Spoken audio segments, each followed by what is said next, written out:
Shocking, the secret dead zone that controls the global economy. The divers break the surface, screaming through their regs as a Geiger counter chatters in the wind.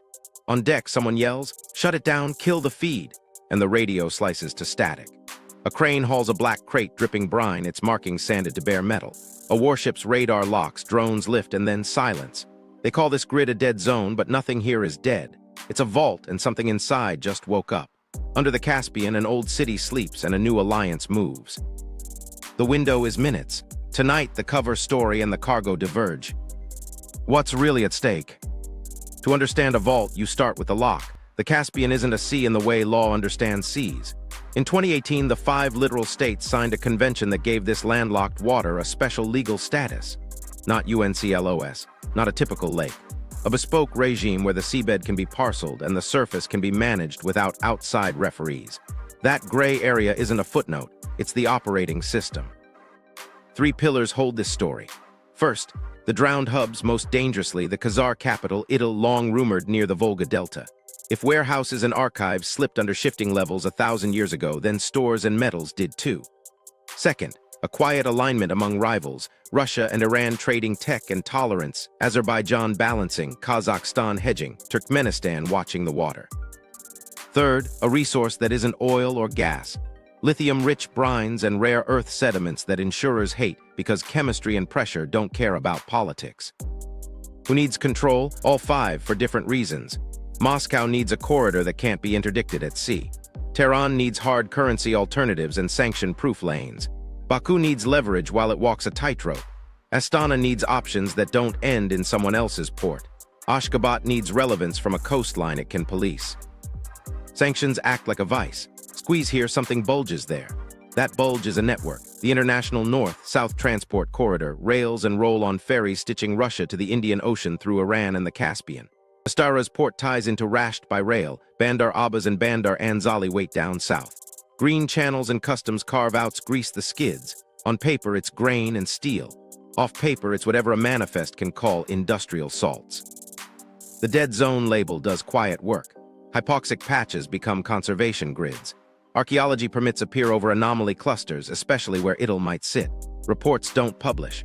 Buoys multiply. Marine research platforms rise where the patrols already lingered. From shore, it reads like stewardship.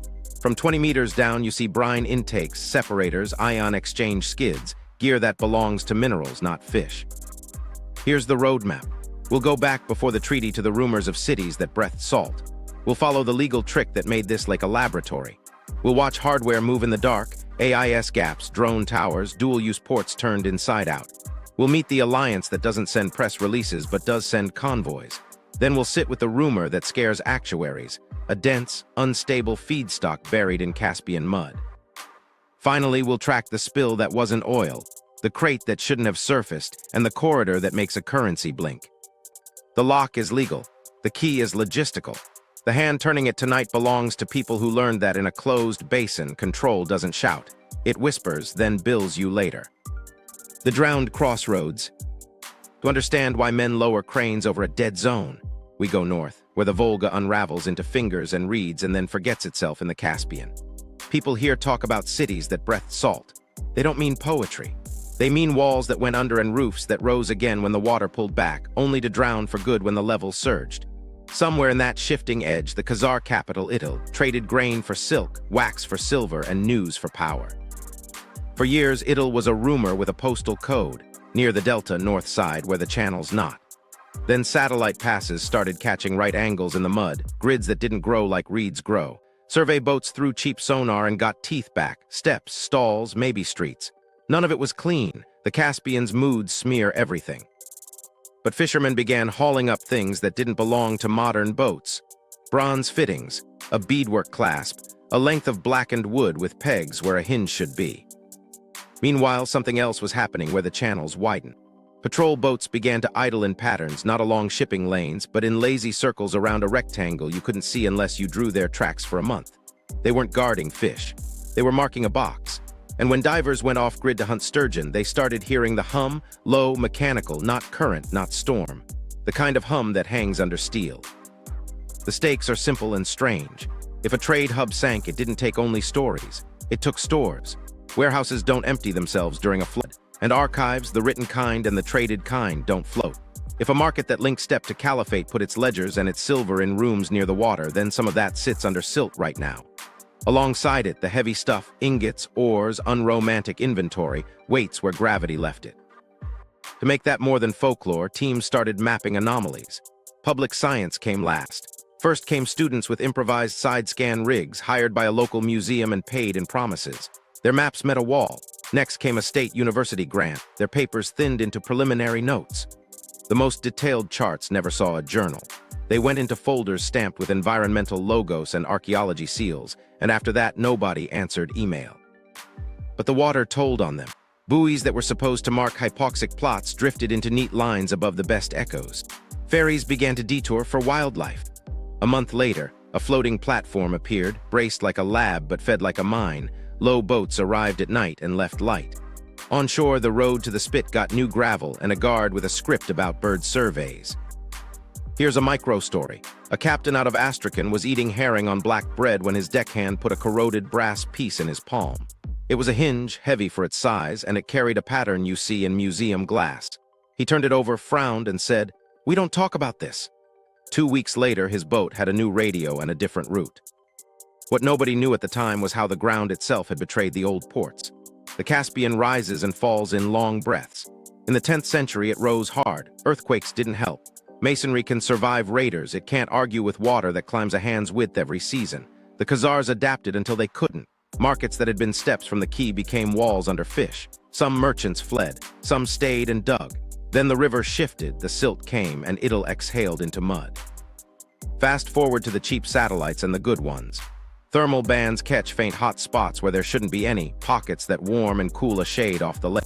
Conductivity readings dip and spike. Magnetometers twitch. None of that proves a city. It proves difference. Combined with straight lines and patrol rings, it turns a legend into an inventory list. Not did Itil exist, but what's on pallet 3 under 6 meters of silt. While that was happening in the channels across town, in offices nowhere near the water, permits stacked up. Cultural heritage surveys were approved over rectangles that matched the patrol circles. NGOs praised restoration zones. Reports promised peer review. Deadlines slid. Photos never hit public servers. Divers told friends they were counting zebra mussels, but they came home smelling like solvents and old metal. The human piece kept it real. A welder hired for 4 weeks on a research platform stayed for 6 months. He said the cranes moved like they were handling glass. He said the work lights were green, not white, to hide glare. He said a man with a soft accent kept saying, "We don't disturb context," while he tugged a hose toward a hatch that breathed brine. He didn't know what context meant. He didn't know the hose led to separators that didn't care about pottery. This was the moment everything changed. The story stopped being about finding a capital. It started being about recovering material, from rumor to grid, from grid to crate. The drowned crossroads wasn't a ghost anymore. It was a target. Unknown to most of the men on the water, the legal clock had already started. The special status signed in 2018 would make it easier to keep this quiet. But that's the next chapter. For now, north wind over the delta, silt in the teeth, and a rectangle under boats that pretend they're counting fish. The city that breathed salt gave up a breath, and somebody down there heard it. The legal trick, why lake matters. To understand the cranes and the quiet platforms, we need to leave the water and walk into a conference hall in Aktau, August 2018. 5 flags, 5 signatures, 1 phrase that did the heavy lifting. Special legal status. The Caspian wasn't declared a sea. It wasn't declared a lake. It was named what it already was, a body of water surrounded by the land territories of the parties, and then carved up by rules written just for them. Here's why that matters. If the Caspian had been treated like an open sea, the United Nations Convention on the Law of the Sea would have brought a library of definitions, outside observers, and dispute mechanisms. Instead, the 2018 convention kept referees outside the door. It let the 5 draw median lines on the seabed, set national zones, and manage navigation and surface use more or less as a club. It was a pragmatic fix to decades of arguments. It was also a key to the vault. On paper, the convention solved old fights. Azerbaijan could point to median lines and say, "These blocks are ours." Kazakhstan could do the same. Russia and Iran kept navigation privileges they cared about. Turkmenistan could talk pipelines without a global shouting match. But the language also did something quieter. It gave legal backbone to bespoke deals, side letters, memoranda, port understandings, nested under national jurisdiction. If you keep a project inside those lines, you keep most of the world out. Now remember the drowned crossroads. If a recovery or an extraction sits over a rectangle in the northern Caspian, you don't want an argument about international oversight. You want a permit stamped by a national ministry and a treaty that says that's enough. The convention delivered that frame. Sovereign seabed claims meant a state could say, "This is archaeology," or "This is environmental restoration," or "This is mineral research," and the question didn't go much further than the neighbors. Meanwhile, something else was happening on land. The international north-south transport corridor, rails and roads linking Russian river ports to Iran and out to the Indian Ocean, wasn't a rumor anymore. Astara's port linked by rail to Rasht. Bandar Anzali and Bandar Abbas offered southern exits. When you fold those logistics into the convention's club rules, you get a pipeline without a pipe. Manifests that move under national flags, customs that speak the same quiet language, and a flow that rarely touches jurisdictions that ask hard questions. Stakes, they're huge and they're human. If chemistry at depth needs pilot wells and separators, you don't want global audits. If you're lifting crates from a sunken grid, you don't want salvage rules that trigger international claims. If you're testing brine for lithium or rare earth content, you don't want public tenders with international observers. The convention's special status doesn't grant blanket secrecy, but it narrows the audience and slows the clock. For people on the platforms, that's the difference between getting a shipment out at night and explaining it to a committee in daylight. Action followed the ink. After 2018, legal departments began writing to the new map. Ministries issued joint survey permissions that covered clusters of buoys. Maritime agencies published notices to mariners about environmental monitoring areas where anchors were discouraged. Cultural heritage offices expanded archaeology support zones that just happened to align with sonar rectangles. None of this screamed conspiracy. It whispered coordination. Then came the MOAS and corridor carve-outs. Ports paired up on paper. Baku with Akta for roll-on ferries, Astrakhan with Enzeli for cargo handling, Astara with Rasht for the rail handoff. Customs signed Green Channel protocols for time-sensitive cargo anodyne language for food and perishables that in practice smoothed everything else riding the same trains. Export codes were tweaked. Industrial salts and minerals sat where lithium compounds might raise eyebrows. The convention didn't write those codes, but it shaped the ecosystem that made them effective. Here's a micro story. A shipping clerk in a Caspian port watched a new form appear in his software after a routine update. It wasn't flashy, just a checkbox for protected research cargo. Ticket and a different set of inspectors showed up. Ticket and the weight tolerance widened by a few percent. Ticket and the file number started with a ministry code he'd never seen. He asked a supervisor what counted as research. The answer, if the permit says so. What nobody knew at the time, at least not the clerks and divers, was how carefully the legal and logistical pieces had been braided. Military planners got security zones they could patrol without questions from outside navies because there are no outside navies here. Environmental agencies got money for monitoring, which meant boats and sensors and a reason to be near platforms. Archaeology teams got lines in the budget and in the water. Everyone had a story, and the stories fit within a treaty that said they could. This was the moment everything changed legally. The Caspian special status turned lake politics into a cover and a tool. No UNCLOS tribunal, no third party sailing into sea. Disputes were family matters, and family matters tend to resolve in rooms without cameras, in languages that don't translate cleanly into press releases. In the aftermath of the signatures, the map on the wall became a workflow. Median lines weren't just borders, they were lanes. Sovereign seabed claims weren't just pride, they were project files. And the corridor wasn't just a trade route, it was an exhale, a way to move whatever you pulled up, labeled in the language the system understood. To understand why those drones lifted in our cold open, why the radio went to static, you follow the ink from Akta to the deck of a night barge. The law didn't build the platforms, it made them ordinary. With the lock picked and the rules softened, hardware moved in. The shadow build-out. With the lock picked, metal followed. Not in parades, one hinge at a time. The first platforms didn't shout research. They wore its clothes. Square decks with white tents, orange life rings, a perfunctory wind sock. But their pilings planted over the sonar rectangles we just traced, including the box everyone whispered about near the old Itil grid. From shore, they were science fairs. Up close, the fittings told a different story. Under the tents, modular skids with stainless manifolds, cartridge housings, bristling valves, not trawls, not corers, separators. The intake hoses had coarse screens like you'd see on brine lines, not water sampling tubes. The discharge ran to bladders that didn't vent to air. They vented to low, silent barges. AIS told on them by its absence. Transponders blinked, then went asleep for 12-hour stretches, as if a flock of marine biologists forgot to flip a switch at dinner every night. Meanwhile, on deserted spits, skeleton towers climbed, latticework with bulbous heads and gimbaled eyes. Locals called them weather masts. The masts turned their faces to the water like they were waiting for something to surface. While that was happening in the north, Aktau's cranes found a second shift. Roll-on ferries idled longer between scheduled runs, for crew training, while forklifts shuffled pallets stamped with environmental logos. Turkmenbashi's new terminal processed more project cargo after midnight than at lunch. Baku's retrofit wings added berths for survey vessels. But the boats sliding in wore mixed livery and carried winches heavy enough to lower an armored car. On railway timetables, a new code began popping up on manifests moving from Astrakhan to Astara to Rasht, protected research cargo. The customs line where you'd expect 30 minutes took 5. Here's where it gets concrete. A stevedore in Aktau watched a flatbed roll on with 4 gray rectangles bolted to steel sleds. Each sled bore lifting eyes and a stenciled triangle you usually see near corrosives. The paperwork called them filtration housings. He'd never seen filtration housings arrive with their own blast curtains. He checked the destination, a numbered buoy field off the north shore, permitted as a habitat restoration pilot. Meanwhile, something else was happening inland. The Rasht, Astara rail link shaved hours off the handoff from the Caspian to Iran's spine.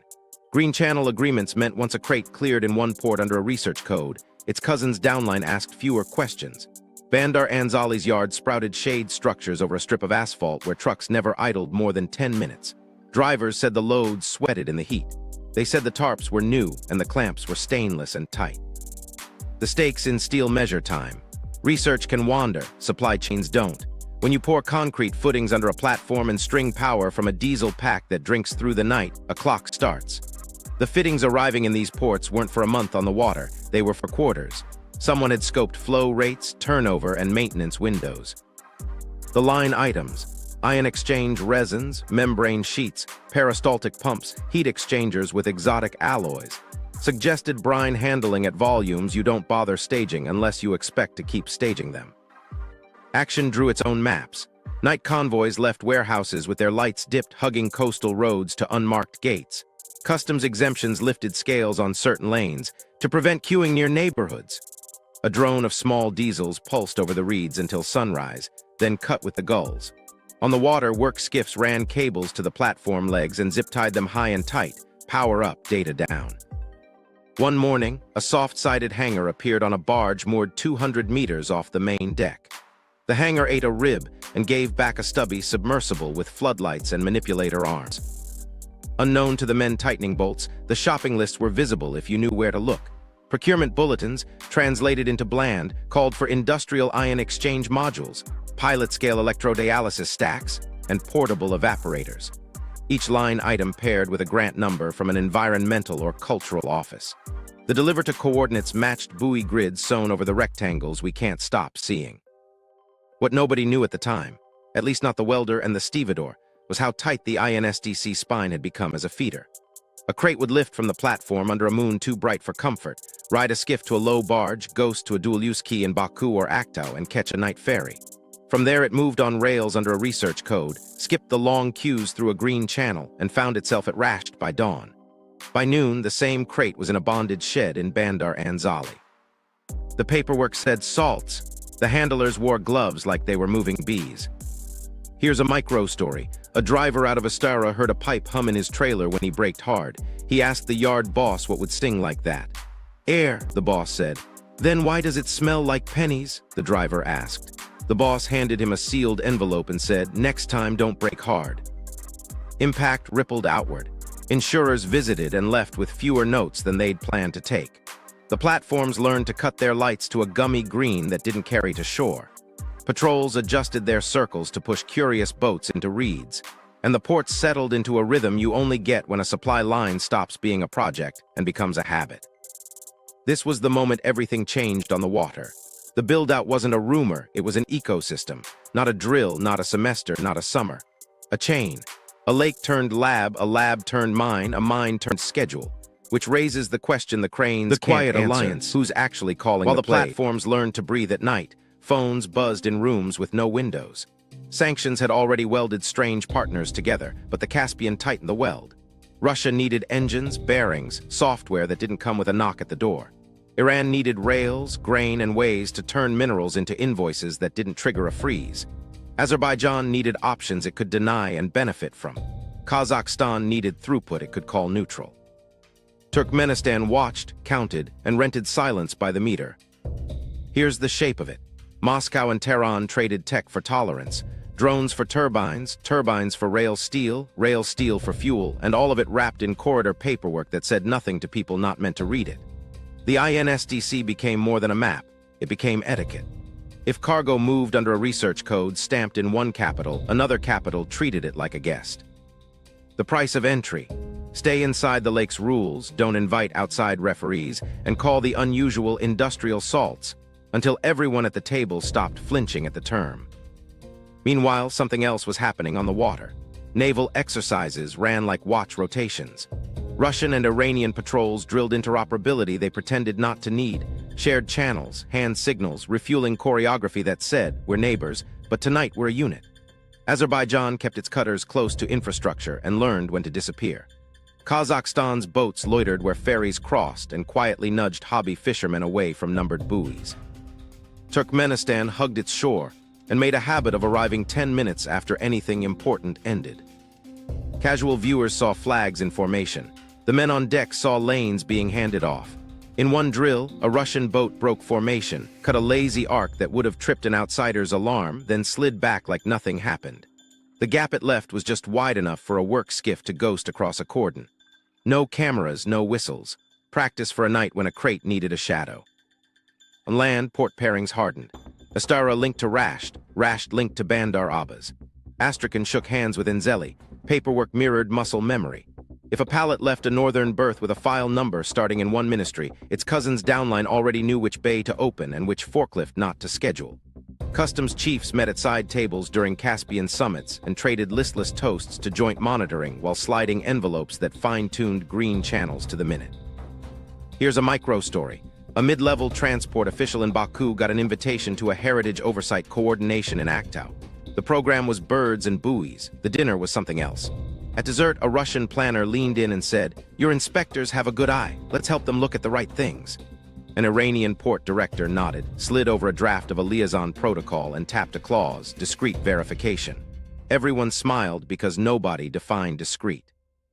Azerbaijan's tightrope showed in small moves. A press release about marine conservation covered a procurement of heavier winches for survey boats. A grant for cataloging submerged artifacts bought storage that looked like hazmat lockers. When a journalist asked for access, the schedule was full for 6 months, then the request expired. Publicly, Baku balanced. Privately, its cranes kept time. Kazakhstan hedged like a chess player. Akhtau processed sanctioned neutrals during the day, grain, machinery with clean cereals, and research-coded luggage at night. Astana took meetings in both directions, said yes to monitoring pacts, and let a few containers fall off manifests into corridors that ended in Iran. When pushed, officials pointed to the convention: national jurisdiction, special status, family business. Russia and Iran ran the spine. Engines moved south in crates labeled pump assemblies. Fuel additives moved north under agricultural codes. In between, technicians rotated through ports with embossed badges that opened doors in both languages. Security zones extended around key berths, drones that had been weather mast-sprouted siblings. Across the lake, bandwidth spiked at odd hours as encrypted feeds ferried readings from platforms to labs inland. Stakes: if rivals align here, the map tilts. Not in a headline way, in the way a valve turns. Europe wakes to a corridor it doesn't regulate. India bids for time on a route that shaves days off and comes with fewer questions. Insurers price risk to the lake's clock. A battery metals rumor, even a rumor, gets leverage when the people who can move it can also price it in something other than dollars. Action kept stacking. Corridor deals added footnotes that mattered, designated staging for protected cargo, reciprocal recognition of research supervision.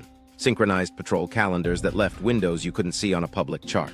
Port pairings Astara, rashed Bandar Abbas moved from talking points to muscle memory. In a single week, 3 convoys crossed 2 borders, hit 4 yards, and left behind nothing but tire chalk and a cup of tea cooling on a desk. What nobody knew at the time, outside the rooms with no windows, was how simple the instruction set had become. Keep the crates dry, keep the lights low, keep the codes consistent. If questioned, point to the treaty, the bird surveys, the archaeology permits, the dead zone. If the hum under steel gets loud, call it a generator test. Impact, a functional block formed inside a lake. Not an alliance with banners, but a kitchen table understanding enforced by patrols, berths, and a rail line that never sleeps. The platforms could call for help without calling for trouble. The crates could move faster than the rumor about what was inside them. Which brings us back to the question we keep asking on deck. If this much choreography points to a lift, what exactly are they pulling up? The forbidden energy rumor. Here's where the whispers start to sound like invoices. On the platforms, the crews stopped calling it brine. They started calling it concentrate. Not oil, not gas, thicker than seawater, metallic on the tongue, and hot in a way that didn't track with the night air. When samples reached inland labs, the sheets came back with 2 words circled in pencil: lithium-bearing. At first, nobody said rare earths allowed. You don't invite a stampede. But technicians noticed the instruments drifting whenever the cups opened. Magnetometers twitched. Conductivity ticked into odd lanes. A gamma counter on a bench in a shared room began to click once every few seconds, not a scream, just a reminder. Trace radionuclides show up in a lot of sediments. What shook the room was the combination. Salinity profiles that fit lithium-rich brines. Spectra that hinted at lanthanum, neodymium, maybe praseodymium in the tail. A lab tech told a friend over tea, "It crawls up the glass." He meant the way the concentrate climbed the meniscus like it wanted to leave the beaker. He meant the heat you could feel through a nitrile glove. He didn't mean magic. He meant chemistry that runs if you look away, exotherms that creep, ions that won't stay put, a matrix that laughs at sloppy containment. Meanwhile, something else was happening on paper. Export codes shifted like chairs around a table. A manifest that would have said lithium compound now read industrial salts. A bill for solvent-grade reagents wore a culture ministry letterhead. An insurer's schedule quietly added a special rider for research cargo requiring elevated segregation. Segregation is a bland word for keep it alone, keep it cold, and keep it far from anything that can burn. The rumor hardened inside human moments. A diver pulled a crate lid on deck and saw a lining of black rubber and a pool the color of weak tea. He said the liquid seemed to shiver when the crane swung. He capped it. He wrapped it. He signed the sheet. That night he woke with a nosebleed that didn't stop for an hour. He didn't go to the clinic. He went to the bar, drank water, and stared at his hands. Insurers hate uncertainty more than loss. Oil catches fire, spills, coats birds. You can price that. Concentrate that runs hot when it dries, picks up charge from a shuffle on deck, and carries trace radioactivity. You can't slap a brochure on that. One underwriter asked for a hazard classification. The port sent a 6-page PDF about muscle counts. Another asked for flash points and runaway thresholds. The answer arrived as a memorandum on artifact desalination protocols. What nobody knew at the time outside the labs was how fast the tests were scaling. Ion exchange skids that fit on a table got cousins with forklift pockets. Electrodialysis stacks arrived with cooling loops twice their size. A pilot evaporator sprouted a scaffold of heat exchangers made from metal you don't waste on water. Every upgrade shaved a few % off impurities, pushed lithium into a corner, and dragged along a cocktail of trace elements whose names don't get air in public hearings. Here's a micro story. A junior chemist in Rasht pulled a night shift and watched the temperature climb 2 degrees past the set point. The controller refused to kick the coolant hard. She killed the run, cracked the clamp, and out-breathed a smell like wet batteries and old coins. The boss arrived, signed a disposal log, and didn't raise his voice. He just said, "We don't chase purity in one step." Meanwhile, markets did what markets do when they smell blood they can't see. Battery makers called their brokers. Brokers called small labs with quiet reputations and asked for blind assays. A handful of samples arrived in innocuous jars, declared as saline controls. The readouts made a few people stand up from their chairs. Lithium in ranges that, multiplied by flow rates, made someone's spreadsheet purr. The tails weren't clean, but the signal was there. Stakes: if you can squeeze lithium and rare earths out of a basin that no one else can audit, you don't just sell chemicals. You change posture. Dollars get options, baskets get bolder. You turn a lake into a lever on grids, on cars, on anything with a motor that cares what's inside a magnet. If the concentrate is unstable, the leverage grows teeth. Transport gets tricky, insurers get jumpy, and anyone who wants the stream has to play by the corridor's rules. Action kept pace with rumor. Lab NDAs thickened. Procurement rooted through shells with stories about desalination pilots. Terms like direct lithium extraction slid into proposals with the vowels shaved off. A research symposium agenda swapped out a keynote and added ion transport in confined matrices, which is how you say we're pulling charge out of a problem without admitting the problem has charge. Meanwhile, something else was happening on the waterline. The platform started wearing heat shields where no one expected heat. Bladders sprouted temperature strips that browned if a crate sat in the sun too long. Deckhands used anti-static straps like old sailors used charms. And someone, nobody agreed who, ordered a stack of grounded mats for the one bay where the crane tended to spark on dry nights. Impact reached the boardrooms as a feeling rather than a fact. Hedge bands widened around battery metals. A quiet premium appeared for deliveries that could be verified in-country, away from the Caspian's reach. But a thinner, stranger premium rode along with anything rumored to come from the lake, as if buyers were willing to pay to keep the tap turned their way, even if they didn't like the taste. Here's the line that threaded every conversation from lab bench to bridge. It's not oil, it's not gas, and it doesn't behave. That made it useful, that made it dangerous. And to source it at scale, they needed a cover that would stand up when the first crate sang through the sling. The dead zone and the ruins had already done good work. They were about to do more. The perfect cover, dead zone and ruins. By the time the concentrate had a nickname, the water had a diagnosis. Hypoxia said the notices to mariners. Restoration grids said the environmental circulars. Lines of yellow buoys stitched across the rectangles we've been chasing, and a new rule arrived with them. No anchoring, no trawling, and most useful of all, no curiosity. They called the worst patch a dead zone. Dead zones don't invite visitors. On paper, the grids were a kindness to fish. In practice, they were curtains. The same week the buoys went in, archaeology permits bloomed over the top of them. Submerged Cultural Heritage Assessment, stamped and signed, with a list of coordinates that matched the hypoxic plots to the meter. The permits looked generous, 12 months, renewable multi-agency oversight. Oversight meant more boats with clipboards, more reason to wave a skiff past a question, and a steady excuse to move crates under the word research. Meanwhile, something else was happening in the footnotes. The archaeology teams posting calls for divers never posted reports. Interim findings slipped to internal review. Photo logs promised by the quarter slid to the next year. When a graduate student asked for a data set, the reply came back warm and empty. Thank you for your interest. Results will be shared after conservation protocols conclude. Conservation is a patient word. It can wait out a news cycle. Sunken ruins made for good press and better fences. A set of military buoys, duller yellow, heavier chain, appeared along the outer rim of an Itil-labeled research polygon. Officially, they protected artifacts from looters. Unofficially, they kept anything with propellers from wandering near hoses that ate brine. A patrol cutter idled at the corner where two lines met, lights low, like a guard at a museum after hours. Here's a micro story. A local NGO printed a glossy flyer about cities beneath the Caspian and set a date for a shoreline lecture. The speaker list featured a regional archaeologist and a fisheries biologist. The archaeologist canceled the morning of, replaced by a project liaison with a calm voice and a slide deck heavy on bird silhouettes. The biologist spoke for 7 minutes about oxygen and algae, then shook hands and left. A month later, the NGO received a small grant for equipment upgrades and a request. Please coordinate future field access through the Joint Monitoring Office. The stakes hid in plain language.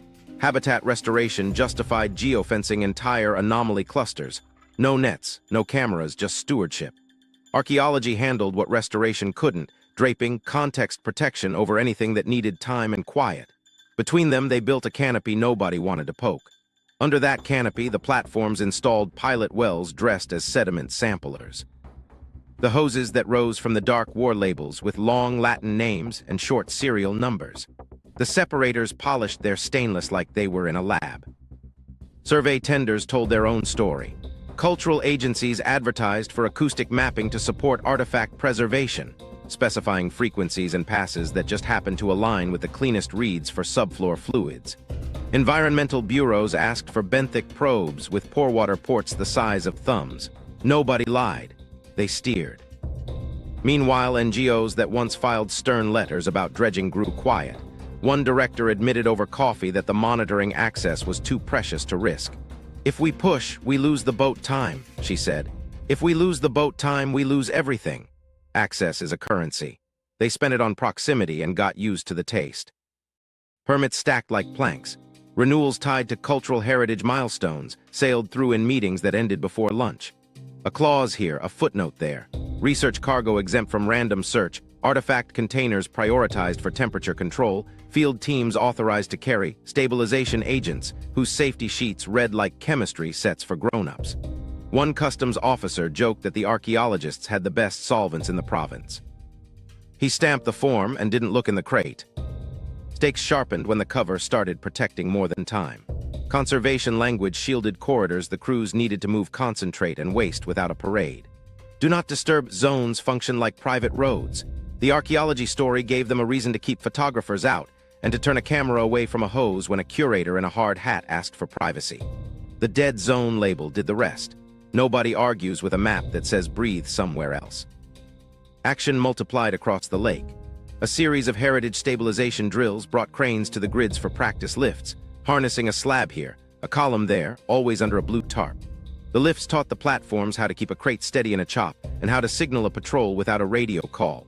Permit renewals began to require evidence of ongoing conservation, photos of tarped shapes on deck, logs of desalination baths that doubled as holding tanks for something warmer than pottery. When an inspector asked to test the bath water, the answer smiled. Ion balance is delicate. We can't compromise the artifact. Impact settled like silt. Critics found their teeth filed smooth. A journalist who pushed for dive footage got a tour of a shoreline lab with trays of shells and a chance to hold a bead that might have sat on a Khazar wrist. She wrote a gentle piece about memory and water levels. The platforms kept humming green at night. Here's the line that sealed the cover. Ruins need protection, restoration needs patience, and both need quiet. Inside that quiet, the real work learned to breathe. Then something went wrong. The night of the spill. It started with a smell nobody could name. Not diesel, not fish, not rot. A metallic sweetness that rode the chop and stuck to the back of the tongue. By noon, gulls were dropping in loose spirals like they'd forgotten how to land. By dusk, a ribbon of sheen snaked out from the grid and curled toward the reeds. The platform chief called it a controlled discharge. The fishermen on Channel 6 called it what they were seeing, a spill. Stakes snapped into focus the second the first belly-up fish hit a kid's bucket on the quay. Oil is a villain with a known face. This wasn't black, and it didn't rainbow the way people recognize. It looked like tea and moved like it had a mind. If the story turned into oil, the fix would be floats and skimmers and headlines. If it turned into brine chemistry, the fix would be questions nobody on the water could afford to answer. Action was fast and sideways. Emergency booms swung out from a tug that shouldn't have had them on board. A workboat that wore an archaeology sticker unrolled a curtain of sorbent that had no business near pottery. Divers in green lights went over the side with dry suits zipped to their throats and lines clipped to their belts. 20 minutes later, a klaxon that never rings on research decks hit the air. When the first pair surfaced, they weren't yelling words. They were coughing them between pulls. Hot. It's hot down there. While that was happening at the legs, the sky went quiet. A NOTAM blinked onto pilots' screens, temporary restrictions for training, and the next scheduled overflight diverted without fuss. A black van rolled up at the spit with men who didn't show badges and spoke like the wind had to hurry. They walked past the guard and into the tent where the data screens lived. 5 minutes later, the radio lost its patience and cut to static on every working channel. On paper, there was a generator hiccup. In ears, there was quiet you could taste. Meanwhile, something else was happening upriver. Satellite frames later leaked by a man with a conscience showed faint heat blooms where the platform's discharge line met the current. Not flames, warmth that didn't belong to sunset. The kind you get when a reaction runs where water is supposed to be only water. Above that seam, a crane lifted a crate with 2 straps and a prayer. The crate wore a stencil that said artifact. The men wore gloves rated for acids. Here's a micro story. A volunteer with the Shoreline NGO showed up with a box of nitrile gloves and a camera. A liaison met her at the gate with a smile and a clipboard. "We're thrilled you're here. Please shoot the birds from the west side. The light is better." West was upwind. Her photos came back glossy and kind. The caption read, "Restoration team responds within hours." The official line arrived before midnight. Algal bloom, seasonal, exacerbated by temperature. Oxygen dip, fish stressed, response underway. A second release added a paragraph about ongoing cultural heritage operations unaffected. Meanwhile, on the platform, a medevac skiff slid out of the shadow with 2 divers under blankets and a third holding a bucket because his stomach wouldn't stop arguing. The skiff aimed for a clinic with no press and a back door that opened on a lane with no lights. Stakes sharpened. Exposure risk didn't just mean sick divers. It meant the project's disguise catching fire. If a journalist smelled lithium in the story, the word would do what words do. Markets would jump. Inspectors nobody invited would buy tickets to towns where they weren't welcome. The platforms would have to stop pretending to be museums and start acting like mines. So the choice was simple: plug, pivot, or bury. Action bent toward pivot. Overnight, a set of mobile evaporation units rolled onto the spit under tarps stamped with a conservation logo and a Latin name. The next morning, they wore hard lines and temperature strips. Next to them, 2 gray skids with electrodialysis stacks slid into place like they'd rehearsed the move all week. A crew in borrowed hard hats rooted hoses away from the main discharge and into bladders that squatted like quiet animals. A portable lab sprouted on a flatbed with a banner about salinity baselines. Inside, a man in a borrowed lab coat watched a conductivity meter climb and didn't smile. Here's another micro story. A harbor pilot pushed his tug's nose against a boom and felt the tug shudder like it had hit a live wire.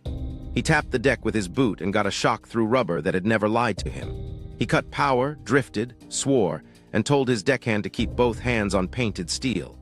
Later, he signed a confidentiality addendum he hadn't seen before and got a fresh fire extinguisher as a thank you.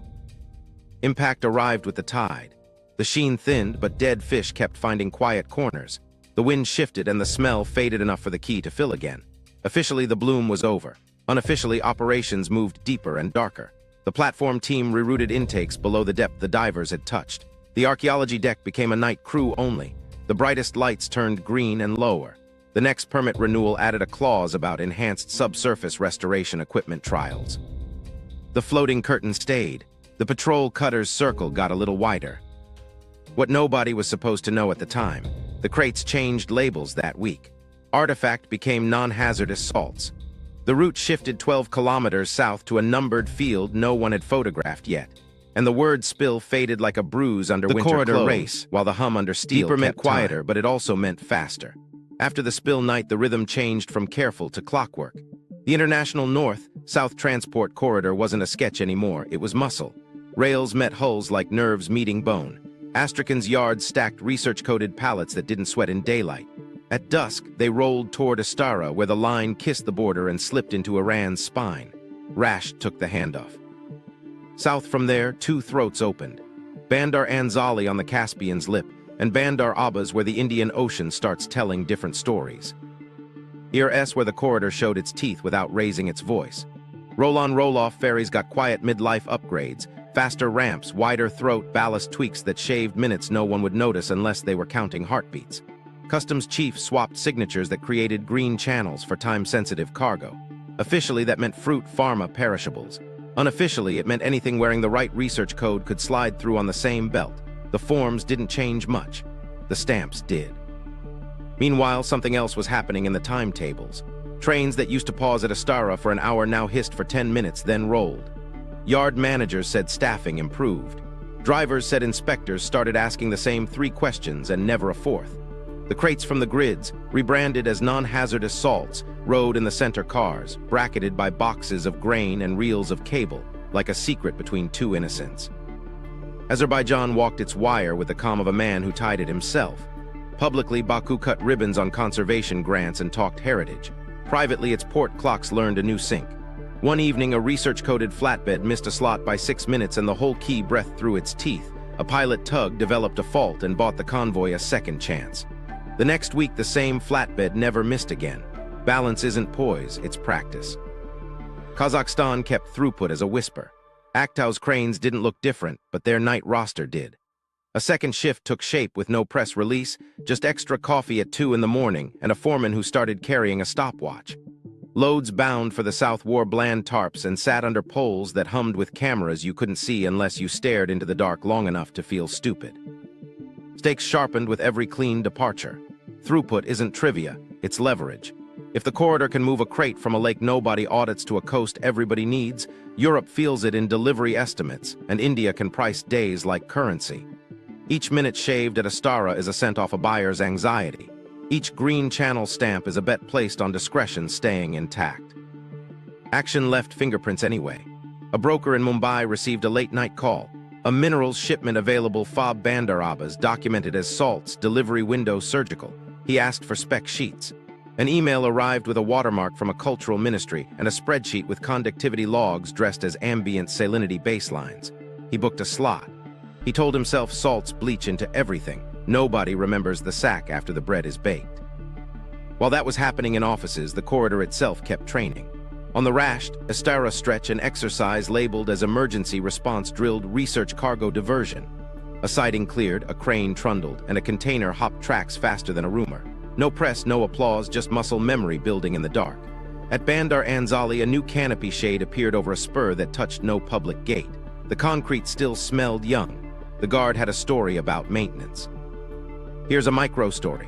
A switchman in Astara kept a notebook where he marked oddities in pencil. One entry read, 03, 12 box 77A hums at halt, cooled by fan cart, foreman says ballast pump test. He drew a small triangle next to it, the kind you doodle when you don't want to say hazard. 2 days later, a supervisor simplified his shift, fewer stops, fewer questions. The notebook went home under his jacket. Sanctioned goods swapped hands under Caspian rules, which is to say under the absence of outside eyes. A turbine component moved north in parts that didn't look like a turbine until you bolted them back together. In return, a run of desalination membranes moved south, boxed in foam and wrapped in paperwork that smelled like seaweed and glue. Both trains made their connections. Both invoices cleared through banks that never say innovation but always find a way to spell it. The language on the manifest settled into a dialect. Protected research cargo, industrial salts, heritage support equipment. Each phrase opened a door and closed a mouth. Insurers signed riders for elevated segregation without asking what segregation meant on a siding at midnight. A clerk who mailed a query received a thank you note and an updated manual with 3 new pages of terms that made everything sound safer by being longer. Impact showed up on screens far from the lake. Freight forwarders adjusted rate cards to treat the Caspian like a valve you could turn to buy time when other seas grew rough. A battery maker in Europe moved a pilot line's raw feed allocation 2 columns to the right, away from spot buys and into emerging corridor. An analyst noticed and wrote a note her boss didn't read. She saved it anyway. Meanwhile, the corridor hardened its manners. Port pairings Astara, Rasht, Bandar Abbas functioned like a single organism. If with a closed one mouth, the other swallowed. If a customs shed's light blinked, a neighbor's yard opened. Schedules flexed around a core that didn't. That core carried crates that hummed if you braked too hard and needed shade even at night. Here's the line everyone learned. The lake is the tap, the corridor is the pipe, and the invoice is whatever keeps you from asking what's in the glass. Valves once built don't just open and close. They signal, they threaten, they price. And in a system like this, a valve can be closed or weaponized. The currency lever. The corridor moved crates, the money moved around them. Dollars used to be the grammar of this region. Then the lake started whispering in a different tense. In back rooms from Baku to Bandar Abbas, invoices shed green and tried on baskets. Rubles for rail, Rials for fuel, Yuan for parts that didn't want to be seen. The research code smoothed it. If a shipment said industrial salts, a bank could call it low risk with a straight face and a quiet calculator. Here, where the rumor about concentrate turned into leverage you can spend. If lithium-bearing brines and rare earth tails were leaving the lake, carefully, quietly, then anyone buying or brokering them held a chip that didn't have to clear New York. A mid-tier refinery in Iran could pay for a Russian turbine component in Rials, add a ruble clause for the corridor leg, and settle the last mile in Yuan with a friendly bank. The crate never changed its name. The ledger never said lithium. But the value rode inside, humming. Meanwhile, something else was happening in central bank's shadows. Swap lines that used to be talking points became plumbing. A Russian desk opened a Rial window for corridor logistics. An Iranian desk listed ruble liquidity for priority imports. A Chinese branch in the Gulf extended quiet Yuan credit to a forwarding agent whose name never makes headlines. None of it was flashy. All of it added up to this. You could buy time, hardware, and silence without touching the dollar until it was convenient. Stakes crept into everyday bills. A shipping firm in Astrakhan took a premium to price a run in Rubles pegged to a Yuan basket. The client side counted and signed. An insurer's annex allowed coverage under alternative currency settlement if cargo bore a research stamp and stayed inside the Caspian family. Research meant archaeology, conservation, salts, anything but metal with a reputation. The risk officer frowned, then circled yes. Action left paper trails that looked boring until you stacked them. Corridor invoices lost the little USD at the corner and grew a column for corridor currency, a polite way to say whatever the 5 can clear without raising a flag. A freight forwarder in Mumbai took a call about a salts consignment. The quote came back with a base price and 2 discounts, one for scheduling flexibility, one for non-dollar settlement. He did the math. The second discount won. Here's a micro story. A battery maker in Europe ran a meeting at 7 a.m. because a whisper had slept in their inbox overnight. A consistent stream, small volume, test window 3 months, priced off books. The catch, settlement in a basket, not dollars, cleared through a bank their legal team didn't like. The CFO asked one question, "Does it blend?" The lab head said, "If it's real, it blends." They took a sliver and wrote a policy they hoped they'd never have to show a regulator. Meanwhile, gold moved like punctuation. A pallet left a vault in one capital and arrived in another, smoothing a swap's last decimal place. Nobody called it collateral. They called it tradition. The men carrying it wore suits that didn't wrinkle and smiles that didn't reach their eyes. Gold is what you use when you don't want to say trust but need a reason to hand over a key. The petrodollar didn't flinch in public. Oil still spoke the language it knows. But a silent drain began where the lake met the rails. Each corridor invoice settled in a basket was a drip. Each bank that built a window for the basket widened the crack. Dollars weren't out. They were being asked to share a stage with currencies that used to wait in the wings. Azerbaijan kept its balance sheet bilingual. Public projects tallied in dollars for auditors abroad. Quiet lanes priced in what the corridor spoke that day. Kazakhstan hedged the same way. If a crane bolt came from a catalog denominated in euros, the wire to buy it could still run in yuan wrapped around a ruble peg. Freight rolled, books closed, no press release. What nobody knew at the time outside a few rooms was how the concentrate served as a hedge. Even in rumor form, it gave cover to shift terms. "We can do basket," a broker would say, but only on research-coded cargo. Research meant the crates that might hum at a halt, the ones that couldn't sit on a hot siding, the ones nobody would open without gloves. The buyer nodded. The bank adjusted its screens. A pilot line somewhere downrange got a feedstock it didn't log under its true name. Impact was subtle, then it was. A regional lender published a white paper about corridor finance that used the word resilience 9 times and dollar once. A major reinsurer carved a corridor annex into a global policy template. An analyst in New York flagged an uptick in non-dollar maritime settlements linked to inland rails and didn't find a neat chart to pin it to. She wrote one anyway and filed it under watch. Here's the line that settled across the lake like quiet fog. Price the tap in a language you control and the hand on the valve gets steadier. If salts ride baskets, baskets become habit. If habit hardens, pressure invites pushback, and pushback was already lacing its boots. The counterforce. Pressure invites hands to the edges. The first sign wasn't a headline, it was a contrail that stopped short of the lake. Quiet intel flights began to trace boxes over rail junctions and port spurs, then slip away before anyone could call it airspace. On the water, a cutter eased alongside a patrol and bumped too hard for an accident.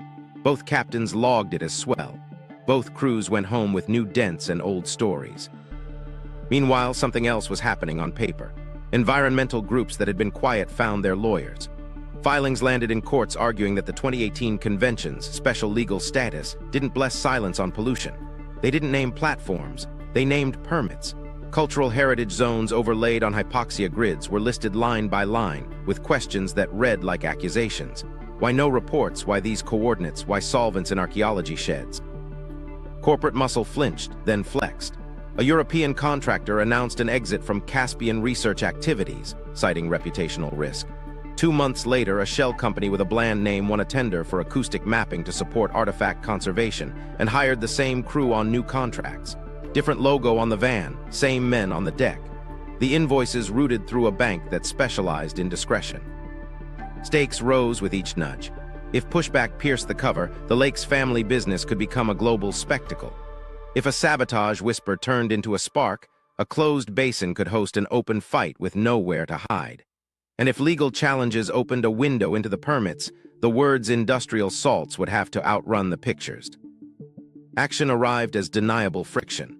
A pipeline onshore feeding a refinery that handled desalination membranes developed a hiccup, pressure dropped, suspected corrosion, repair crews turned back by unusual activity on a nearby road.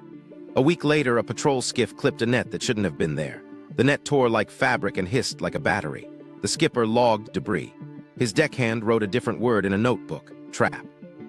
Here's a micro-story. A drone operator based out of a southern airstrip watched a feed blank out over a numbered buoy field. The screen fuzzed, then bloomed back in green. When it cleared, a platform's lights had shifted to the far side, as if the deck had pivoted on a pin. He replayed the tape.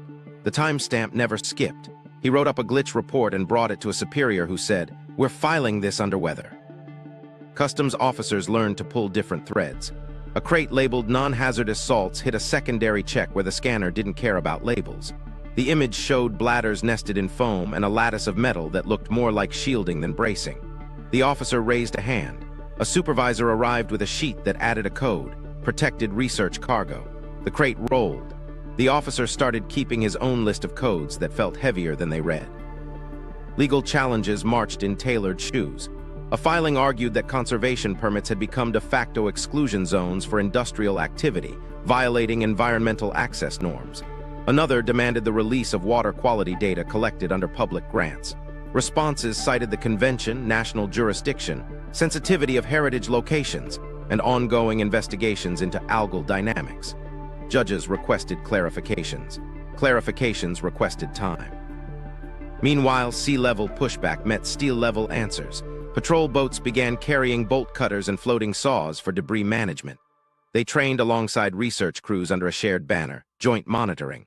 Exercises timed to corridor schedules rehearsed fast cordons and quicker releases. A drone lost over open water was logged as mechanical failure.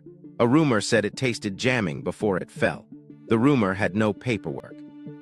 Corporate exits multiplied in press releases, then shrank in practice. A multinational paused engagement and posted a sunset photo.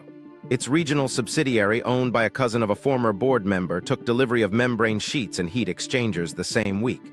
Procurement language kept the vowels shaved. INTX modules, ED stacks, portable evap units. The lake understood. Here's another micro-story. A fisherman out before dawn found a gray box bobbing near a buoy line. No labels, just a seam and a handle. He hooked it, hauled it, and felt the skin of his palm tingle. He dropped it back like it burned. By noon, a cutter had tightened its circle, and a liaison was handing out pamphlets about invasive mussels. The fisherman folded the paper into his pocket and didn't tell anyone what he'd touched. Deniable strikes found soft spots. A warehouse near a rail spur that hosted heritage support equipment woke to a fire that ate only one aisle. The sprinklers had been tested the week before. The cameras blinked for 9 minutes and came back looking at the wrong door. The insurance adjuster wore a lapel pin from a conservation fund and a face that said he'd seen this theater before. Stakes tightened. Escalation risks open conflict inside a lake with no outsiders to referee.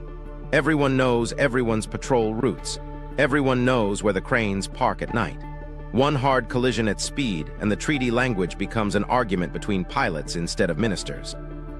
Action met pressure with thicker walls. Custom seizures began to target industrial salts at nodes where the corridor had been too smooth. A shipment detoured to a shed with no windows. By the time it emerged, the manifest was cleaner and shorter by one line. The receiving lab logged a delay and a temperature excursion. The lab head swore and rewrote protocols to include more ice. Impact, stalemate hardened. Push met counterpush. Deniable cut met deniable mend. Secrecy thickened into habit. The platforms added another layer of green light. The permit sprouted a paragraph about enhanced artifact stabilization. The corridor learned to hum at a lower pitch. And then one night a crane's cable thrummed like a plucked string and a black crate rose dripping brine, its markings sanded off. A field lab panicked. Somewhere inland, a convoy's route changed by instinct.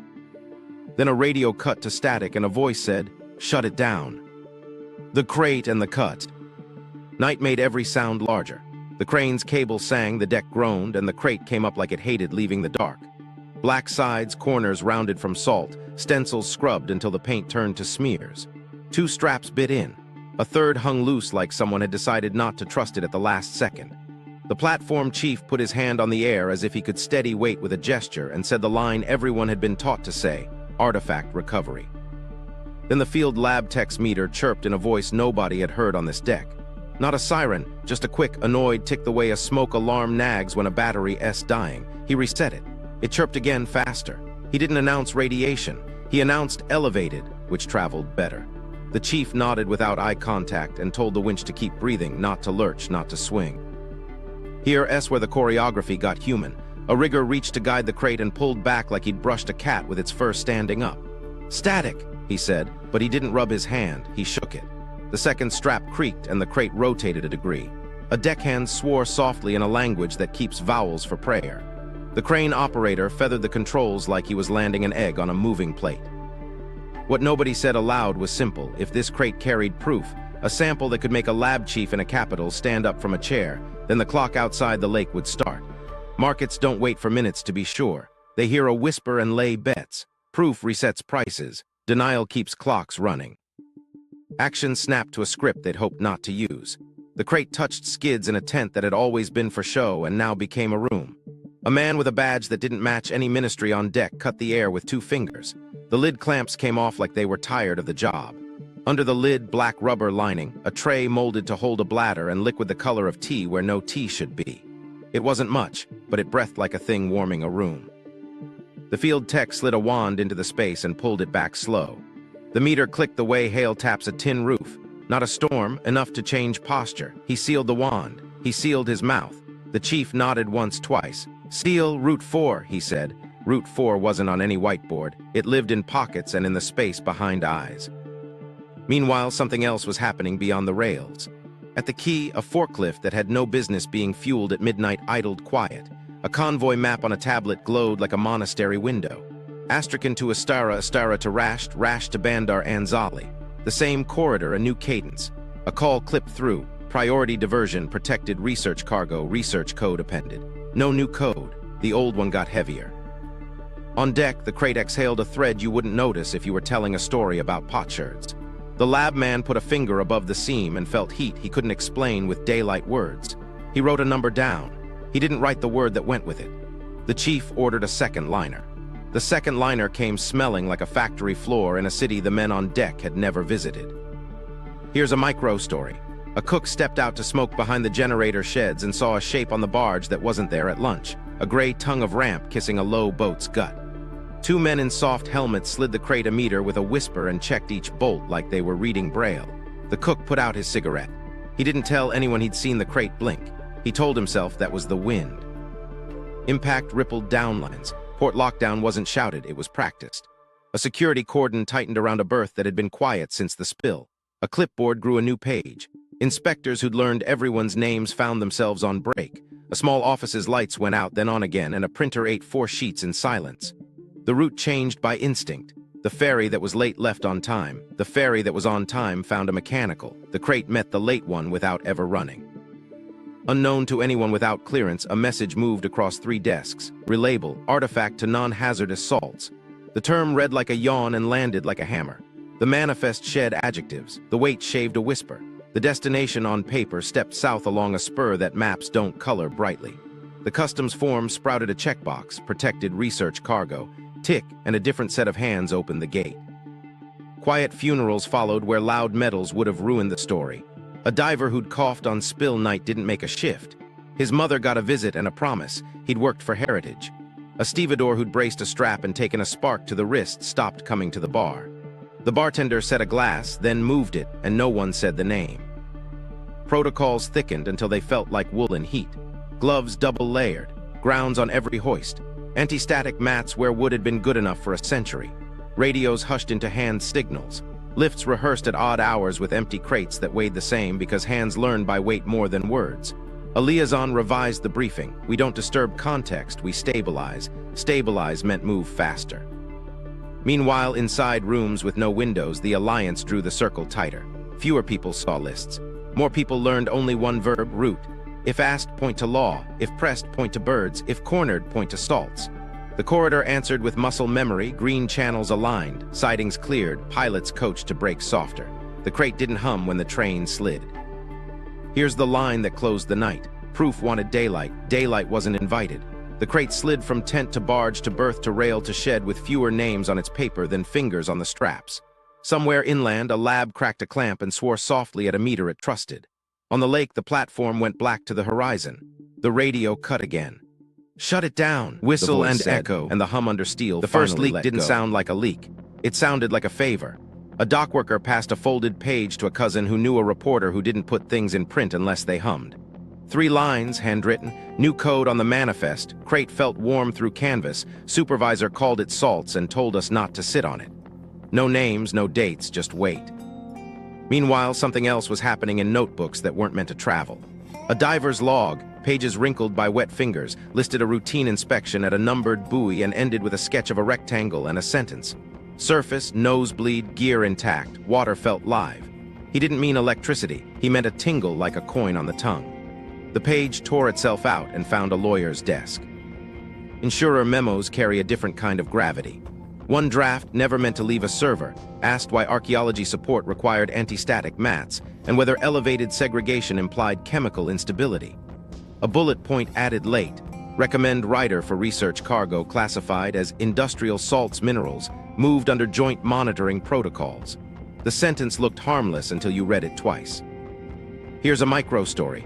A porter at a yard office opened a door too fast and saw a man in a borrowed lab coat holding a meter against a crate corner. The meter ticked like summer rain on tin. The man smiled without his eyes and said, "Ambient." The porter closed the door and wrote the sound in his phone as teek, teek, teek. He couldn't spell click. Fragment by fragment, a shape resolved. None of it proved anything alone. Together, it sounded like a thing trying not to have a name. A heavy, unstable solid riding inside brine concentrates, quiet enough to pass as salts, loud enough to ask for gloves. Brokers, the kind who live on crumbs and angles, started testing the market with whispers. Small parcels, pilot quantities, routed discreetly, 3-month cadence. Terms floated. Basket settlement, corridor clearance, proof of assay available in person only. Labs far from the lake took up a hobby. A vial arrived in Frankfurt with a customs note that said saline. It was. The readout hung in a curious neighborhood. Lithium at a level that turned ahead, tails that flickered with rare earth whispers, lanthanum, neodymium, messy real. A junior analyst ran the sample twice, then a third time on a different machine. The third run matched the second. She printed the sheet and walked it to a boss who didn't like surprises. What nobody knew at the time, not in full, was how fast the backrunning began. A university lab in Mumbai compared a blind sample to brines from Salers half a world away and frowned at the ratios. A boutique shop in Milan found trace radionuclides that fit a profile they'd only seen in sediment cores, not in anything you'd ship. A regional ministry lab in Tehran logged artifact stabilization waste with a conductivity curve that looked like it had swallowed a magnet. Stakes sharpened in silence. If a reveal broke the surface, sanctions would swarm, inspectors would grow legs, and the corridor would feel hands where it had only felt eyes. But if the rumor held without a photo, budgets with no line items would fatten. Someone would pay for a second line of separators, for better liners, for cooler nights, for more green lights over water. Action pressed harder at the seams. A broker in Dubai wired a deposit for a minerals lot documented as salts.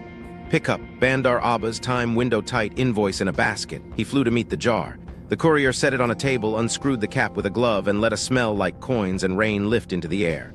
The broker didn't flinch. He asked one question. "Can you keep this steady?" The courier said. "We can keep it moving." Meanwhile, whistle met echo in small rooms. A stevedore told a priest he didn't like the heat that came off a crate and the way his wrist remembered a spark for days. The priest said a prayer and a sentence. Write it down. A diver's widow accepted a plain envelope with clinic notes that said pulmonary complication and a second note in a stranger's hand that said, "He worked careful, this wasn't on him." Here's another micro story. An underwriter pushed a memo across a table to a client and tapped a clause, corridor coverage available under special writers. The client said, "For salts." The underwriter said, "For research." The client signed because ships have to sail and trains have to roll and factories don't stop to argue with adjectives. Impact climbed a different ladder. Boardrooms didn't say lithium. They said flexibility. They said resilience. They widened hedge bands around magnets and motors. A purchasing head told a team, diversify feedstock, don't ask me where, just make sure it blends. The team built a column called Emerging Corridor and didn't put the lake's name in it. What nobody knew at the time, outside a handful of people who stopped sleeping well, was that the leaks weren't random. They were pressure valves, a dockworker's note, a diver's sketch, an insurer's rider. Each gave just enough shape to keep the rumor from turning into a headline and just enough heat to keep the alliance tightening its grip. Scale would decide fate. Could you hold something that wanted to run? Could you price it without naming it? Could you ship it with a story everyone could repeat? The echo carried across steel and paper. If it's real, keep it small until the habits harden. If habits harden, scale is a choice, not a race. And a lake that looks like a lake but behaves like a vault can keep a secret if everyone who touches it learns to whisper. Scale or break. Scale isn't a switch. It's a set of screws you turn until something sings or snaps. After the crate night, the plan on paper fattened. Double the take, have the noise, never let a palate cool long enough to gather questions. On deck, that meant chemistry at depth where fewer eyes could squint. Direct lithium extraction slid from slides to steel, columns taller than men, resins packed like tight lungs, pumps that whispered in a key crews learned to fear. Mining at depth changed the math. Pressure helped and hurt. Reactions ran cleaner when the intake didn't slurp air, but every joint wanted to weep. Containment wasn't a drum with a lid, it was a skin around a heartbeat. The teams learned new rituals: ground the crane, ground the sling, touch the bolt with the back of your glove first. Evaporation at sea tempted with simplicity, then laughed. Heat made the concentrate mean, edges curled, a dry patch crackled like a cat's back. Meanwhile, transport turned from route to riddle. Hazmat rules would have forced escorts, disclosures, lights you can see from space. So the corridor clung to its talisman, industrial salts. Classification wasn't a lie, it was a costume. Inside the costume, bladders rode in cradles with braided grounds, foam kissed metal through anti-static film, and inspectors saw what the stamp told them to see. Hazards didn't vanish, they learned to breathe in a ledger's margins. Stakes sat in every gasket. One mishap poisons a shore no current can rinse. One runaway cooks a deck and writes the story for you. Success rewires leverage. A steady stream that blends into cathodes and magnets means prices that take calls at midnight. Fail once and your cover turns into a net you can't cut. Action moved inland. Plans unrolled for modular bunkers along the INSTC arcs. Concrete ribs, negative pressure rooms, drains that fed scrubbers before any molecule thought about escaping. Old warehouses near Rasht sprouted new roofs. A shed outside Bandar Anzali gained a floor below ground disclaimed as archival storage. Engineers mapped airflow like smugglers map patrols. A tender asked for chillers that never trip. Another demanded floors that ground a breath. Here's a micro story. A site chief in Rasht watched a thermometer creep half a degree during a transfer. He tapped the gauge, then killed a pump and took the blame for the schedule slip. His boss wanted velocity. He wanted mornings without sirens. He ordered 2 more mats and a rule: breaks like you're carrying eggs. Impact was a second industry shadowing the first. Labs behind museums, bunkers behind berths, night crews with a monk's attention. Scale didn't roar, it thickened. And with each turn of the screw, the choice sharpened. Climb slow and live inside the secret, or chase volume and risk teaching the lake to speak. False ending 1, the treaty triumph on paper. 3 weeks after the crate night, the stage lights came up in a conference hall by the water. Flags in a half circle, translators in glass boxes, and a lectern dressed in the language of cooperation. The communique read like a lullaby: joint monitoring, enhanced conservation, synchronized response to environmental incidents, renewed commitment to cultural heritage protection. Every sentence polished, every verb non-threatening. Cameras loved it. Ministers signed maps with green patches where the grids lived, and a ribbon of coordinated zones that promised to heal the lake. The word transparency showed up just enough to quiet a headline. A pledge for data sharing won applause. A pledge for rapid artifact stabilization won a smile from a curator and a shrug from a man who knew what rode under that phrase at night. Meanwhile, something else was stapled to the back of the binder. Enforcement authority, tucked under cooperation, lived where the 2018 convention keeps its teeth: family business. Monitoring would be joint among the 5. Access would be facilitated by the same offices that wrote the permits. Audits would be harmonized within national jurisdictions. A journalist flipped pages and found comfort in the diagrams. A port director flipped the same pages and found a schedule. Here's a micro story. In a side room with stale coffee, 2 customs chiefs traced a finger along a new clause: prioritized lanes for research cargo during environmental events. They nodded because it read like prudence. They smiled because it also read like a promise that the green channels wouldn't blink if the water did. One added a penciled note: coordinate escorts with joint monitoring. He didn't write what needed the escort. Markets exhaled. Spreads tightened a whisper. Insurers raised their chins and drafted endorsements keyed to the new framework, coverage under joint protocols, premiums adjusted for shared oversight. The lake on paper had stewards with clipboards and a timetable. Headlines moved on to storms with better pictures. On the deck of a platform, the lights stayed green. In a rail yard, a crate labeled non-hazardous salts waited under a canopy that didn't exist on any press release map. The treaty had a triumph. The night kept its calendar. False ending 2, the clean spill. The cleanup banners went up like festival bunting. Press vans parked nose to nose with workboats. A drone shot arced over booms that traced elegant curves in afternoon light. Spill contained, the spokesman said, resting on the word contained like it could carry the week. Wildlife photos flashed across feeds, gulls washing in tubs, reeds rinsed by patient hands, a heron standing as if to vouch for everyone. Compensation funds opened with a click. Forms were simple, lines were short, and the first payouts landed before anyone thought to doubt them. NGOs posted thank yous to partners for rapid coordination. A local paper ran a piece about community resilience with a sidebar on volunteer turnout. The smell had faded. The quay felt normal again. Even the gulls sounded like gulls. Meanwhile, something else was happening where cameras weren't. A notice to mariners moved a research grid 12 kilometers south, the kind of adjustment you make when currents surprise you. An archaeology tender amended its coordinates to protect context, and a tug towed a platform a body length and anchored twice. The hoses that had kissed one seam of the lake learned a new address. The permits followed like loyal dogs. Here's a micro story. A contractor on the boom line finished his shift and signed a form that spelled his name wrong and his hours right. As he turned to leave, a liaison asked if he'd be free next week for a heritage stabilization drill. He glanced at the water, then at the stack of tarps on the dock. "Same pay?" he asked. "Same pay," she said, and didn't point to the crane that had grown a second grounding strap since yesterday. Ports reopened on schedule. AIS beacons blinked alive along routines that made insurers unclench. A small ceremony cut a ribbon on a refurbished conservation shed. Inside, a new chiller hummed under a tarp, its spec sheet filed under artifact care. A storage bay gained a lock and a camera and a logbook for visitors who signed research, and stepped into air that ran a degree colder than the corridor outside. The story closed itself neatly. Reports tallied, leaders skimmed, birds washed, nets replaced. A final press hit declared lessons learned. The curtain fell. Out on the water, a workboat idled at dusk and took on a crate wrapped in canvas the color of clean intentions. It wasn't going far. It didn't have to. The spill was over. The route had simply moved. False ending 3, the currency calm. The markets took a breath like nothing had happened. Dollar up, rates tight, analysts nodding on screens about fundamentals returning, as if fundamentals had gone out for cigarettes and finally come home.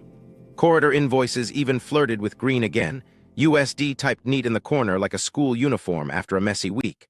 Spreads hugged close. Commentators said the word normalization and let it lean on the table. Here's where the calm learned to perform.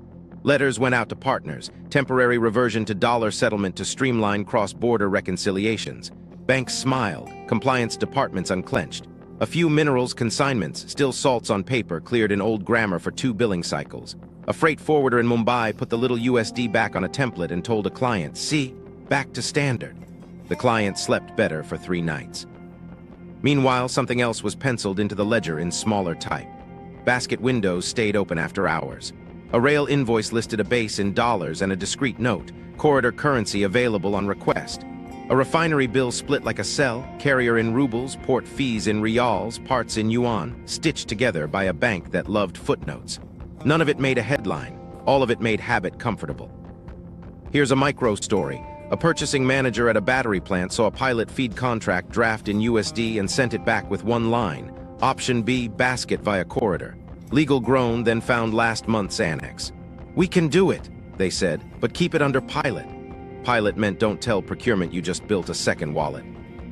Then without fuss, settlement flipped back across the INSTC legs. Not a speech, just screens that started defaulting to Rubles, Rials, Yuan where the research codes lived. The crates still said industrial salts.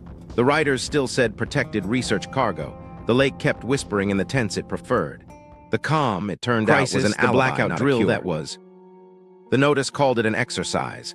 Grid operators love drills, checklists talking to clipboards.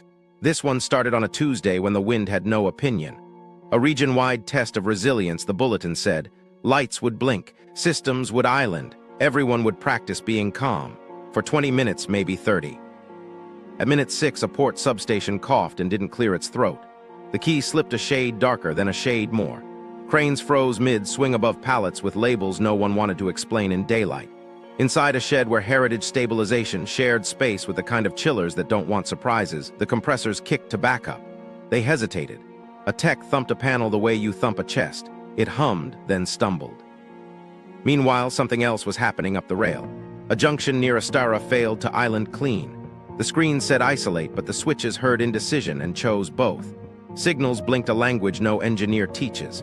A consist carrying research cargo slowed to a crawl on a bridge that didn't like slow.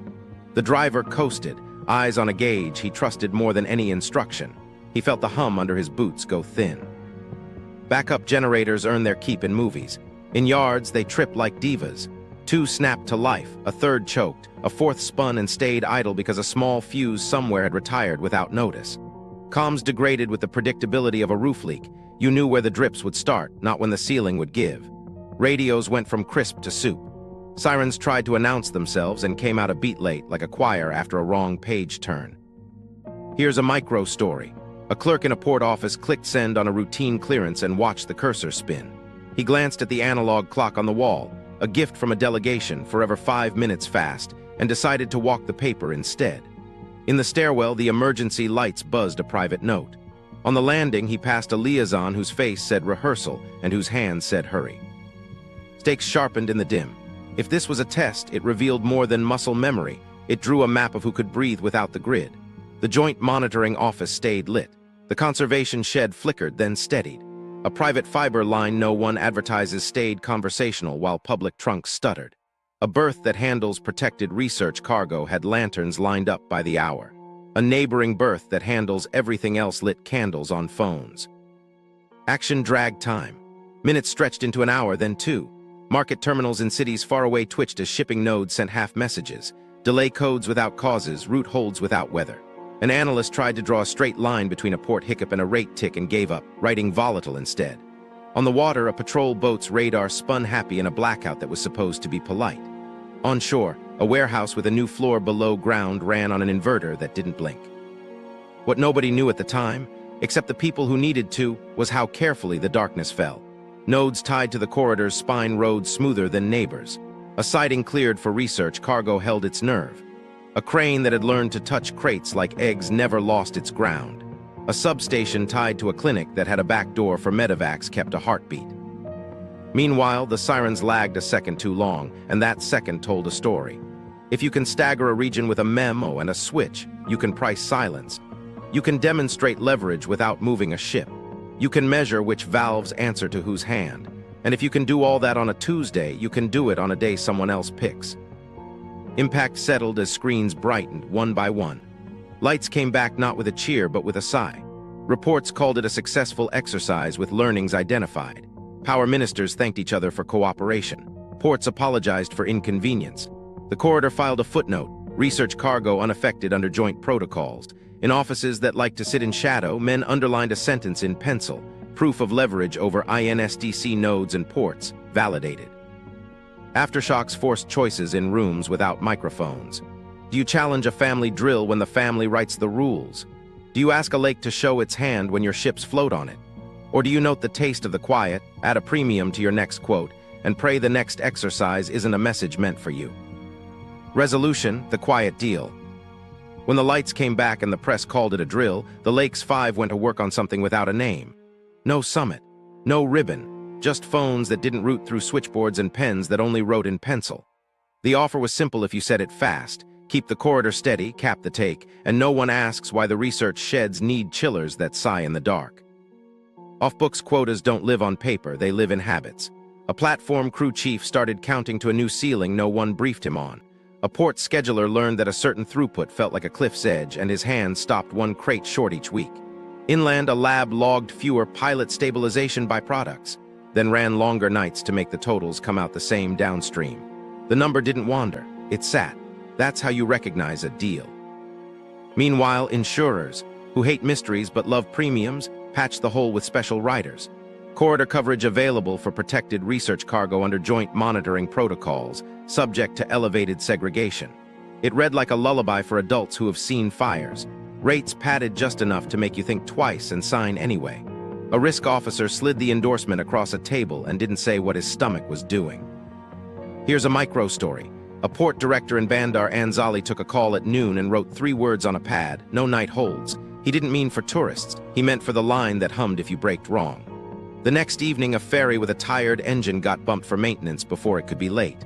The crate with the research code found a berth with a lantern lit like a promise. Nobody logged a favor. Everyone slept. The legal side grew a skin you could point to. A guidance note from a ministry, circulated, not published, clarified that industrial salts minerals moved under heritage support and joint monitoring would receive priority handling to prevent deterioration. Prevent deterioration became a bridge you could walk anything across if it wore the right jacket. Customs officers learned the phrase the way you learn a neighbor's dog's name. Sanctions made room the way trees make room for wind. They bent enough not to break. Banks that had opened basket windows left them ajar for research settlement. A corridor invoice added a discreet watermark, and a compliance screen that used to flash red settled on amber. You could clear a payment in rubles tied to a Yuan peg and settle port fees in Rials if your stamp matched the list everyone pretended not to have. Stakes shifted but didn't vanish. They traded secrecy for stability, and stability arrived like a careful guest, shoes off, voice low, checking the time. In exchange, the lake got to breathe without coughing stories onto front pages. In exchange, clients far away got feedstock that blended into electrodes without a label that scared a shareholder. In exchange, ministers got to say cooperation and point at a line on a chart that didn't dip. Action hardened into routine. Schedules flexed politely around a core that held, capped extraction at sea, measured transfers inland, arrivals that never missed shade. Joint monitoring published photo sets of divers gently brushing silt from stones. The captions ran long. The data tables they attached ran longer. None of them listed conductivity spikes or liner swaps. All of them listed partners and timelines and the word stewardship like a talisman. Here's another micro story. A scheduler at Rasht looked at a week with weather shaped like trouble and slid 2 research-coded cars into a pocket he kept for dignitaries and bad luck. The storm hit to the north. The pocket stayed dry. He logged it as operational prudence. He smiled at his own handwriting. Impact lived in silences. Dock radios ran quieter. Crane operators stopped seeing the small arcs that used to prick their wrists. A yard guard's shift added a coffee break right when a certain window used to open, and his supervisor stopped asking him to stretch. In offices far from the lake, emails stopped using the word urgent and started using the word assured. The public never got the memo. They got cleaner headlines and steadier ferries. They got invoices that stopped whispering crisis in every column. They didn't get the sentence that mattered: resource exists, rules will bend. Inside the lake's family, the sentence was carved into the underside of desks. Industrial salts minerals stayed the phrase that washed everything gray enough to pass. What nobody said aloud was understood. You don't end a story like this. You teach it to live indoors.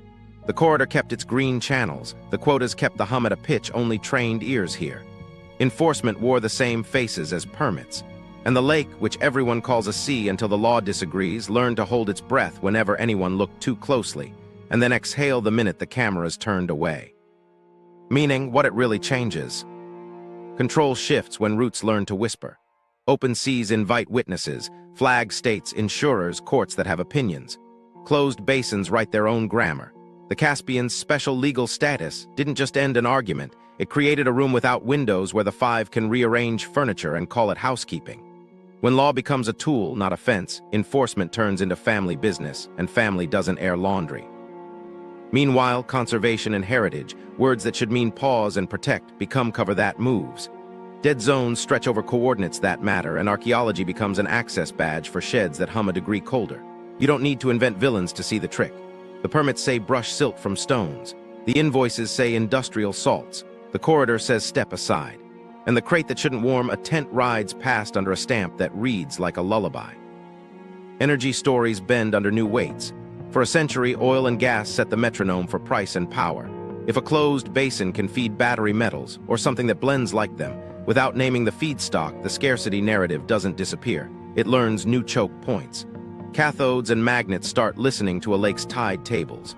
Grid planners who count barrels start counting baskets. And the Petrodollar, which still sings the loudest, shares a stage with quieter keys, Rubles, Rials, Yuan, that travel as footnotes on corridor bills. For ordinary people, it lands crooked, prices that rise for reasons that don't match headlines, outages that exercise resilience and accidentally map leverage, statements that promise transparency while the data shows up late or blurred, a diver's funeral folded into heritage work, a dockworker's glove that remembers a spark no press release explains. You don't need a conspiracy to feel the draft. You need a kitchen table and a bill that got heavier by a currency you've never used. For power, the lesson is cleaner. Influence without spectacle travels better.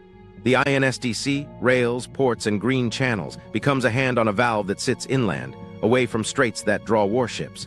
Settle in baskets and you price both cargo and silence. Classify as salts and you move shock inside etiquette. Publish treaties that promise stewardship and you tighten control under the 2018 framework that keeps questions in the family. It isn't domination. It's domestication, teaching a system to live indoors where you own the light switches. What nobody knew at the time, but will learn as habits harden, is that closed basin governance is a template, not a one-off. Endorhaic waters from the Aral's bones to inland brines on other continents watch this play and take notes. Conservation that shields corridors, heritage that escorts chemistry, insurance that writes riders for secrets, markets that accept a discount for not asking the wrong question in the right room. The world doesn't tilt, it settles, one quiet annex at a time. And on the water, the behavior tells you more than any document. Lights that go green when they should blink amber. Platforms that learn to exhale only when nobody's looking. Boats that know which berth never loses power during a drill. The Caspian breathes like a vault now, deep, slow, practiced. If the crate hums, the corridor hums with it. If the corridor hums, currencies adjust their ears. And if currencies adjust, politics follows, because politics always chases the ledger that feeds it. We end where we began, on steel above a dark that carries both memory and leverage. A lake that isn't, a treaty that declines to define itself, a corridor that learned to move what it can't name. The story doesn't close, it thickens. The water holds its breath when watched, then lets it out the moment attention turns. That rhythm is policy now. The dead zone isn't dead. It's timed, breathing when eyes turn away and tightening when hands reach for the valve. If you want the next layer, the parts we can film, subscribe and stay with us. Watch our follow-up on the corridor fight we can prove on camera, and turn on alerts so you're there when this story stops whispering and finally speaks.